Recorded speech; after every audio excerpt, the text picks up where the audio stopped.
আশুরার রোজা, এটার ব্যাপারে আল্লাহর প্রতি আমার ধারণা হলো যদি কেউ এই রোজাটি রাখে, আল্লাহ সুবহানাহু ওয়া তাআলা তার পূর্বের এক বছরের ছোটখাটো গুনাহগুলো মাফ করে দিবেন। আশুরার রোজাটা আমরা কোন দিন রাখবো, 9 তারিখ নাকি 10 তারিখ? আগামী শুক্রবার আমাদের দেশের হিসাবে আমাদের হচ্ছে আশুরা, 26 তারিখ আমাদের, এই 26 তারিখ আমাদের জন্য আশুরা। সুতরাং আমরা চাইলে বৃহস্পতি শুক্র 2 দিন আমরা সিয়াম পালন করতে পারি, 25 এবং 26, অথবা 26 এবং 27। নবী করিম সাল্লাল্লাহু আলাইহি ওয়াসাল্লাম বলেছেন, সিয়ামু ইয়াউমি আশুরা আহতাসিবু আলাল্লাহি আন ইউকাফিরাস সানাতাল্লাতী ক্বাবলাহা। আশুরার রোজা, এটার ব্যাপারে আল্লাহর প্রতি আমার ধারণা হলো যদি কেউ এই রোজাটি রাখে, আল্লাহ সুবহানাহু ওয়া তাআলা তার পূর্বের এক বছরের ছোটখাটো গুনাহগুলো মাফ করে দিবেন। বান্দার হক বান্দার কাছ থেকে মাফ নিতে হবে, কবিরা গুনাহ তওবা করতে হবে, ছোটখাটো গুনাহগুলো এই আমলের মাধ্যমে আল্লাহ সুবহানাহু ওয়া তাআলা মাফ করে দিবেন। এছাড়া আশুরা রোজার আরেকটা বিশেষ ফজিলতের দিক হলো, রমজানের রোজা ফরজ হওয়ার আগে, এমনকি হিজরতেরও আগে নবী করিম সাল্লাল্লাহু আলাইহি সাল্লাম মক্কা যখন ছিলেন, কুরাইশরা আশুরার রোজা রাখত। বছরে একটা রোজাই ছিল রমজান রোজা ফরজ হওয়ার আগে, সেটা হলো এই আশুরা। এবং নবী করিম সাল্লাল্লাহু আলাইহি সাল্লামও সে রোজা রাখতেন। মদিনায় আসার পর তিনি ইহুদিদেরকে দেখেছেন যে তারা আশুরার রোজা রাখে। অতএব তাদের রোজা রাখা দেখে নবী সাল্লাল্লাহু আলাইহি সাল্লাম জিজ্ঞাসা করলেন, তোমরা রোজা কেন রাখো? তারা বললো, এই দিনে মুসা আলাইহিস সালামকে আল্লাহ সুবহানাহু ওয়া তাআলা বিজয় দিয়েছেন, সেজন্য আমরা তার প্রতি শুকরিয়া আদায় করে রোজা রাখি, আশুরার রোজা। তখন নবী করিম সাল্লাল্লাহু আলাইহি সাল্লাম এই ঘটনার পর নবী সাল্লাল্লাহু আলাইহি সাল্লাম বললেন, তাহলে আমরা বরং মুসা আলাইহিস সালামের প্রতি আল্লাহর অনুগ্রহের কারণে আরও বেশি শুকরিয়া আদায় করার আমাদের হক অধিকার আছে। আমরা তার প্রকৃত অনুসারী, তার কথা আসলে আমরা মানি। অতএব আশুরার রোজা আমরা রাখবো। তবে তাদের থেকে নিজেদের রোজাকে বৈচিত্র্যপূর্ণ স্বাতন্ত্র্য আনার জন্য নবী সাল্লাল্লাহু আলাইহি সাল্লাম বলেছেন, তারা আশুরা রোজা রাখে একটা, আমরা রাখবো। কারণ নবী সাল্লাল্লাহু আলাইহি সাল্লাম তার জীবনের শেষ বছর বলেছিলেন যে আমি যদি পরবর্তী বছর বেঁচে থাকি তাহলে লা সুমান্নাত তাসিআ ওয়াল আশির, তাহলে মুহররমের 9 এবং 10 এই 2 দিন রোজা রাখতাম। এই জন্য আশুরা রোজা কয়টা রাখতে হবে? 2টা রাখা হলো সুন্নাত, আর সেই 2টা রোজা 9 এবং 10। এখন প্রশ্ন উঠতে পারে যে শুক্রবার রোজা রাখা তো হাদিসে নিষেধ আছে। এর উত্তর হলো যে শুক্রবারকে শুক্রবার হিসেবে রোজা রাখা নিষেধ, কিন্তু শুক্রবারে অন্য কোনো অকেশন এসে পড়লে, রমজান মাস শুক্রবারে পড়লে আপনি রোজা রাখবেন না। অতএব সেই হিসাবে আশুরার রোজার অংশ হিসেবে আপনি রাখতে পারেন। তাহলে এই বছর আশুরার রোজা 9, 10 অথবা 10, 11, তবে 9, 10 রাখাটা অধিকতর উত্তম, সে রোজা রাখবো। আল্লাহ সুবহানাহু ওয়া তাআলা আমাদেরকে আমলের তৌফিক দান করুন। মুহররম মাসের সবচেয়ে দামি আমল কোনটি? মুহররম মাসের সবচেয়ে দামি আমল, মুহররম মাসের একমাত্র রুটিন আমল হলো বেশি বেশি নফল রোজা রাখা, মানে বিশেষ আমল এই মাস উপলক্ষে। অতএব নফল রোজা বিশেষ করে রাখবেন, যে যতটুকু পান, এটাই মাসের আমল। আল্লাহর নবী বললেন, আশুরার রোজা সম্পর্কে আমি আল্লাহর কাছে আশা রাখি, যে ব্যক্তি আশুরার রোজা রাখবে, আল্লাহ রাব্বুল আলামিন তার পূর্বের 1 বছরের জীবনের গুনাহ খাতাগুলি মাফ করে দেবে। কয় বছরের? গত 1 বছরে যা গুনাহ করেছেন ধুয়ে মুছে আল্লাহ তাআলা সাফ করে দেবে। সুবহানাল্লাহ। কোন দিন? যে আশুরার রোজা রাখবে। ও কলিজার টুকরা ভাইরা আমার, এখন আপনারা প্রশ্ন করবেন, হুজুর আশুরার রোজাটা আমরা কোন দিন রাখবো, 9 তারিখ নাকি 10 তারিখ? 10 তারিখ। কয় তারিখ? আশুরা মানেই হচ্ছে 10। 10 তারিখ রোজা রাখবেন।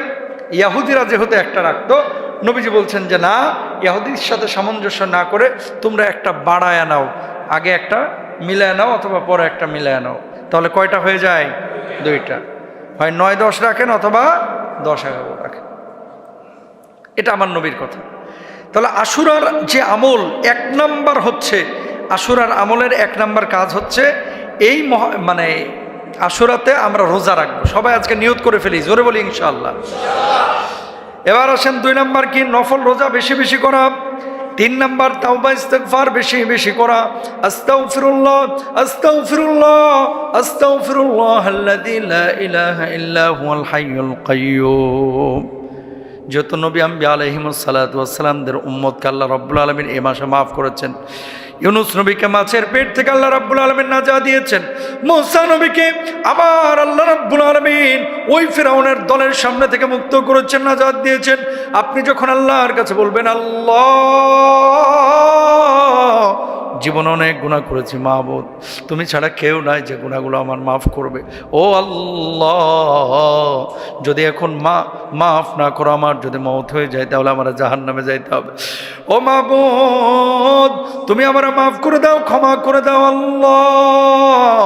তুমি ছাড়া কোনো মাবুদ নাই, তুমি ছাড়া মালিক নাই, তুমি ছাড়া কোনো খালেক নাই। এইভাবে যখন তওবা ইস্তেগফার করবেন, সাইয়্যিদুল ইস্তেগফার করবেন, আর বারবার আল্লাহর কাছে বলবেন, আমার আল্লাহ রব্বুল আলামিন আপনার জীবনের গুনাহ খাতাগুলি মাফ করে দিবেন। জোরে বলেন সুবহানাল্লাহ। 3 নাম্বার কাজ কি মনে আছে তো? কি করতে হবে? তওবা ইস্তেগফার বেশি করতে হবে। সবাই বলেন ইনশাআল্লাহ। 4 নাম্বার কি? কোরআন তেলাওয়াত বৃদ্ধি করেন এই মুহররম মাসে। কি করা? কোরআন তেলাওয়াত বৃদ্ধি করা। সবাই মনোযোগ দিই, কোরআন তেলাওয়াতটা বৃদ্ধি করবেন এই মুহররম মাসে। শুধু তেলাওয়াত করে না, একটু বুঝে তেলাওয়াত করার চেষ্টা করবেন ইনশাআল্লাহ। বলেন। এরপরে 5 নাম্বার দান সাদাকা করবেন। 6 নাম্বার আত্মসমালোচনা এবং নতুন হিজরি বছরের জন্য কিছু কর্ম পরিকল্পনা করবেন। কর্ম পরিকল্পনা মানে কি? যে 1 বছর যা হওয়ার হয়েছে, সামনের 1 বছর আমার 1 ওয়াক্ত নামাজ আমি ছাড়বো না ইনশাল্লাহ। বলেন। সামনের 1 বছর আমি কোনো নফল রোজা ছাড়বো না ইনশাল্লাহ। 1 বছর সুদ ঘুষ জেনা ব্যভিচার যা করেছি, এই আগামী 1 বছর আল্লাহ আপনাকে হাজির নাজির জেনে বলছি, সাক্ষী রেখে বলছি, আমার দ্বারা আর কোনো পাপ আমি সংগঠন করব না। এ তো গেল মুহররম মাসে করণীয়। কি করবেন আপনি? এবার আসেন বর্জনীয় কি, যে কাজগুলো আপনি করবেন না। বিশুদ্ধ হাদিস, একটু আগে যেটা বললাম আমি আপনাদেরকে, সহিহ মুসলিমের হাদিস, যে রোজা রাখলে 1 বছরের গুনাহ মাফ। এখন এই দিনে যদি রোজা না রেখে কেউ শরবত খায়, হাদিস অনুযায়ী কাজ হলো না হাদিসের বিপরীতে? বিপরীতে। শাহাদাতে কারবালা, আহলে বাইতদের প্রতি ভালোবাসা। হযরত হুসাইন রাদিয়াল্লাহু তাআলা আনহু, তিনি আমাদের কলিজার টুকরা, আমাদের মাথার মুকুট। আমার নবীকে যেমন ভালোবাসি, হুসাইন হাসানকে রাদিয়াল্লাহু তাআলা আনহুমাকে আমরা তেমনই ভালোবাসি। কিন্তু এর অর্থ এই না ভালোবাসার বহিঃপ্রকাশ আমরা পিঠ দিয়ে রক্ত ছুটিয়ে দেখাবো। এর অর্থ এই না যে হাই হাসান হাই হোসান করে আমরা প্রলাপ করব, আমরা কান্নাকাটি করব। যেই দিন রোজা রাখার কথা বলা হলো, সেটা কারবালার বহু আগের ঘটনা। আল্লাহর নবী নিজে বলে গিয়েছেন যে রোজা রাখো। এখন এই দিন আপনি যদি রোজা না রেখে শরবত খান, রোজা না রেখে শরীর থেকে রক্ত ছোটান, রক্ত বের করেন, হাই হাসান হাই হোসেন করে আপনি মাতম করেন, আপনি যদি রাত্রিবেলায় আপনার পটকাবাজি করেন, আপনি যদি এই যে তাজিয়া মিছিল করেন, যে সমস্ত কাজগুলো আমাদের অনেক ভাইরা বুঝে হোক না বুঝে হোক করছে, এই কাজগুলো আসলে শরীয়তের আয়নায় বা হাদিসের আয়নায় দেখা যায় না।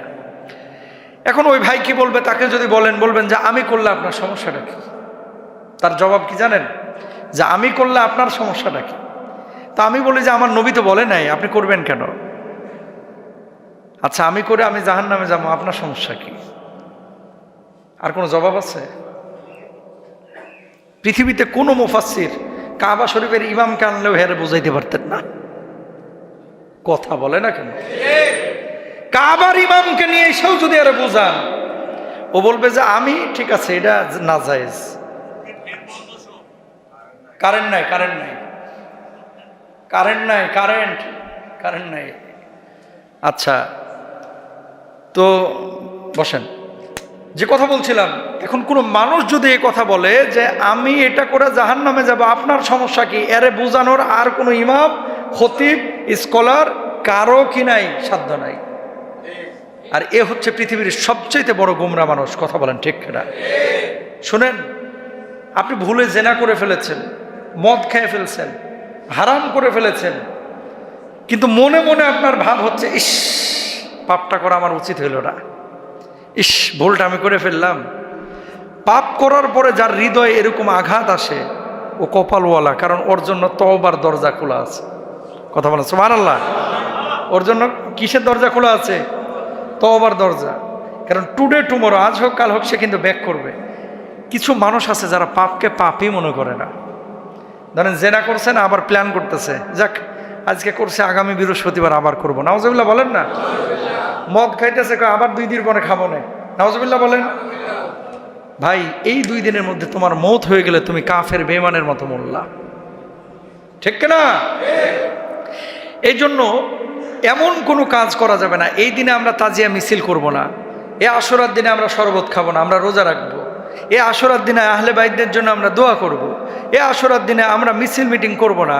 এ আশুরার দিনে আমরা মানুষকে কষ্ট দিব না, কোনো অপচয় করব না। নিজেদেরকেও কষ্ট দিব না। এই যে রক্ত বের করা, আল্লাহ বলছে ওয়ালা তুলকু, কারখার হয়ে যাবে। বেয়াদব তারপরও বেয়াদবি করেছিল। ঠিক 1-1.5 মাসের মাথায় আল্লাহর কি লীলা, আল্লাহর কি পরিকল্পনা, মাত্র কয়েকদিনের মাথায় ওই জালেমের মাথায় এভাবে শত্রুরা কেটে তারপরে ফুটবলের মতো লাথ্যায় ওটারে ঝুলায় রাখছিল। আল্লাহু আকবার। আমার নবী যেই কপালে চুমু দিয়েছে সেই কপালে তারা আঘাত করেছে। আবার নবী যেই ঘাড়ের উপরে চুমু দিয়েছে সেই ঘাটটার উপরে তারা ছুরি চালিয়েছে। আমার নবী যেই হুসাইনের কপালে চুমু দিয়েছে সেই কপালে তারা লাথি মেরেছে। আমার নবী যেই হুসাইনের গলায় চুমু দিয়েছে সেই কপালে, সেই গলার উপরে ছুরি চালিয়েছে। আমার নবী যে হুসাইনকে বলেছে জান্নাতের ফুল, আমার নবী যেই হুসাইনের জন্য আল্লাহু আকবার জুমার সময় খুতবা দিচ্ছিলেন, হুসাইন পাখির মতো দৌড়ে এসেছে, হাসানও দৌড়ে এসেছে, নবীজি খুতবা বন্ধ করে হুসাইনের কপালে চুমু দিয়েছে, হাসানের কপালে চুমু দিয়েছে, আদর করে দিয়েছে। সেই হাসানকে, সেই হুসাইনকে এই জালেমরা, এই বেঈমানরা, এই কাফেররা এইভাবে আঘাত করলো, এইভাবে আঘাত করলো। আল্লাহ রাব্বুল আলামিন এর পরক্ষণেই আল্লাহ সুবহানাহু ওয়া তাআলা এদের বিচার এমনভাবে করেছিলেন, দুনিয়াতেও লাঞ্ছিত হয়েছে, আর আখিরাতে যে কি লাঞ্ছিত হবে এটা তো বলার কোনো অপেক্ষা রাখে না। ঠিক কিনা? প্রিয় ভাইরা, আশুরার যে মাস তথা মুহাররম, এটা আল্লাহ রাব্বুল আলামিনের কাছে অনেক সম্মানিত একটা মাস। আল্লাহ এই একটা মাসের ব্যাপারে রাসূলুল্লাহ সাল্লাল্লাহু আলাইহি ওয়াসাল্লামের দ্বারা বলিয়েছেন শাহরুল্লাহিল মুহাররম, এটা আল্লাহর মাস। সুতরাং নবী করিম সাল্লাল্লাহু আলাইহি ওয়াসাল্লাম বলেছেন কেউ যদি রোজা রাখতে চায় রমাদানের পরে ফজিলতের দিক দিয়ে সবচেয়ে বেশি, তাহলে সে যেন মুহাররম মাসে রোজা রাখে। আর আশুরার রোজার ফজিলত কি?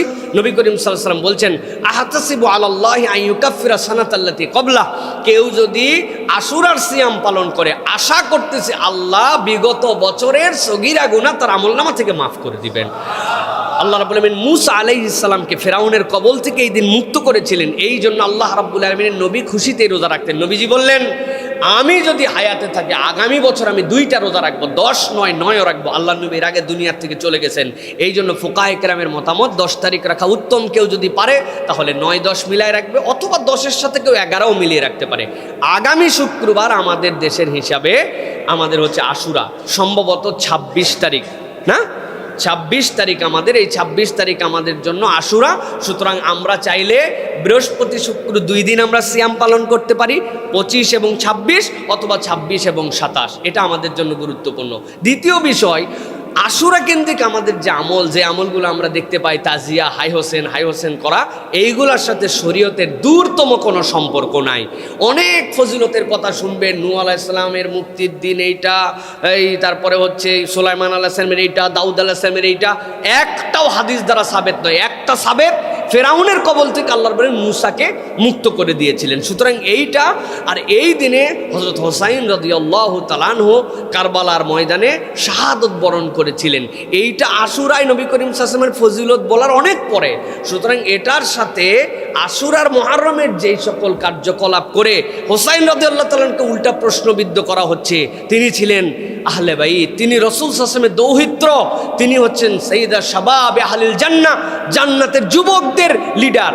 তার ব্যাপারে গান বাজনা, বাদ্য, উতাল পাতাল কাজ, যেগুলোর সাথে শরীয়তের সম্পর্ক নাই, আপনি হয়তো ভালোবাসার জন্য প্রকাশ করতেছেন, কিন্তু এই ভালোবাসা আপনার শরীয়তের মানদণ্ডে উত্তীর্ণ না হলে এইটা কখনো গ্রহণযোগ্য হতে পারে না। এই জন্য প্রিয় ভাইরা, এই সকল কাজ এইগুলা না করে হোসাইনি চরিত্র, হোসাইন রাদিয়াল্লাহু তাআলা আদর্শ, অসত্যের কাছে মাথা নত না করার মতো তার যে চরিত্র, এইটা আমার মধ্যে ধারণ করতে হবে। কি ফায়দা আছে এইটা আপনি পিঠের মধ্যে লাগায়া নিজেকে নিজে রক্তাক্ত করতেছেন, ঢোল বাজনা বাজায়া, যেটা ইসলামী শরীয়ত পছন্দ করে না, এটাকে ইসলামী শরীয়ত অপছন্দের তালিকার মধ্যে রেখেছে। সুতরাং আপনি সেটা করতেছেন। এগুলার সাথে আশুরার কোনো সম্পর্ক নেই। আশুরার আমল যদি কেউ করতে চায় এই মাসে অধিক রোজা রাখেন, আশুরার দিনে 9 এবং 10 আপনি রোজা রাখেন, আর হযরত হোসাইন রাদিয়াল্লাহু তাআলা আনহুর যে আদর্শ, সে আদর্শ, সে সুন্নাহ, সেইটা ধারণ করেন। আহলে বাইতের প্রতি মহাব্বত, আহলে বাইতের প্রতি ভালোবাসা, এইটাকে আপনি প্রকাশ করেন। হোসাইনের রাদিয়াল্লাহু তাআলার বিপক্ষে যারা কাজ করেছিল, যে চরিত্র তাদের ছিল, এই চরিত্র যেন সমাজের মধ্যে প্রতিষ্ঠিত হতে না পারে, এর পক্ষে আপনি অবস্থান গ্রহণ করেন। এটাই আপনার কাজ। সুতরাং এই ঢোল বাদ্য বাজে কাজ, এইগুলোর সাথে শরীয়তের সম্পর্ক নাই। আল্লাহ আমাদেরকে বোঝার তৌফিক দান করুন।